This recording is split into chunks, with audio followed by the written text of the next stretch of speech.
নমস্কার দর্শক বন্ধুরা, আমাদের রান্নাঘরে সবাইকে অনেক অনেক স্বাগত। আবার আমি চলে আসলাম রান্নাঘরে। আজকে আমি রান্না করব কচুরলতি। এই দেখুন বন্ধুরা, কচুরলতি। এখন আমি কচুরলতিগুলিকে কেটে নেব। অনেক দিন পর আমি কচুরলতি রান্না করব, আর আপনারা সঙ্গে থেকে দেখবেন, খুব ভালো লাগবে।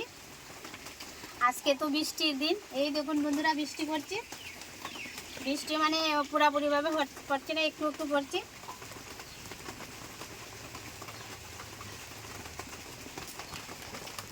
এই দেখুন বন্ধুরা, আমার রান্নাঘরে বৃষ্টি পড়ছে। এই দেখুন বৃষ্টি। এই বৃষ্টির মধ্যে আমি কিভাবে যে রান্না করব,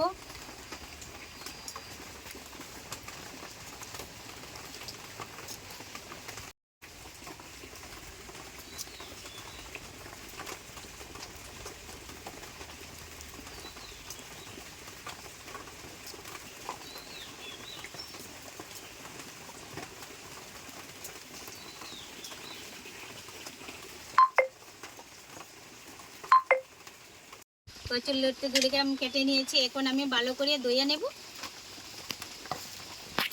এখন লতাগুলো আমি সিদ্ধ বসিয়ে দেব। কড়াই বসিয়ে দিচ্ছি, দিয়ে দেব জল।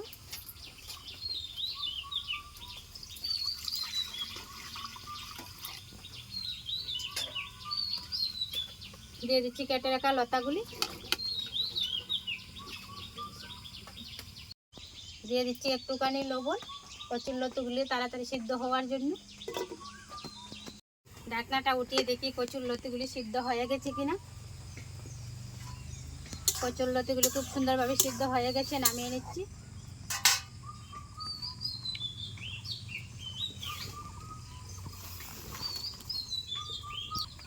কড়াই গরম হয়ে গেছে, দিয়ে দিচ্ছি সরষের তেল।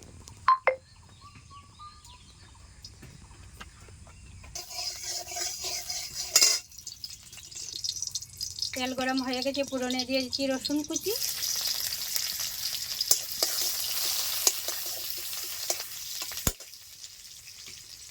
পেঁয়াজ কুচি আর কাঁচা লঙ্কা কুচি দিয়ে দিচ্ছি একসাথে।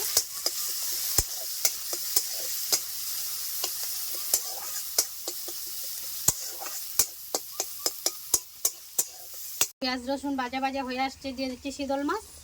শীতল মাছটাকে আমি এখন ভেজে নেব।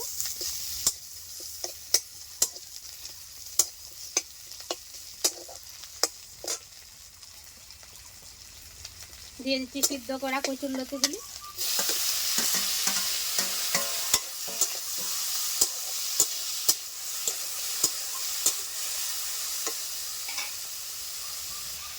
দিয়ে দিচ্ছি হলুদ গুঁড়ো, লাল লঙ্কার গুঁড়ো, আর আমি দিয়ে দেবো স্বাদ মতো লবণ।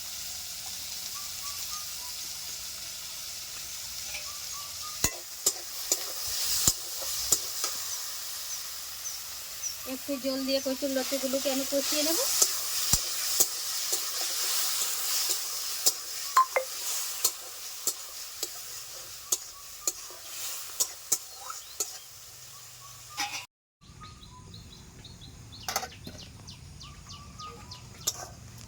বন্ধুরা, কচুরলতির রেসিপি হয়ে গেছে, নামিয়ে নিচ্ছি। একদম আমি মাখা মাখা করে রান্না করে নিয়েছি।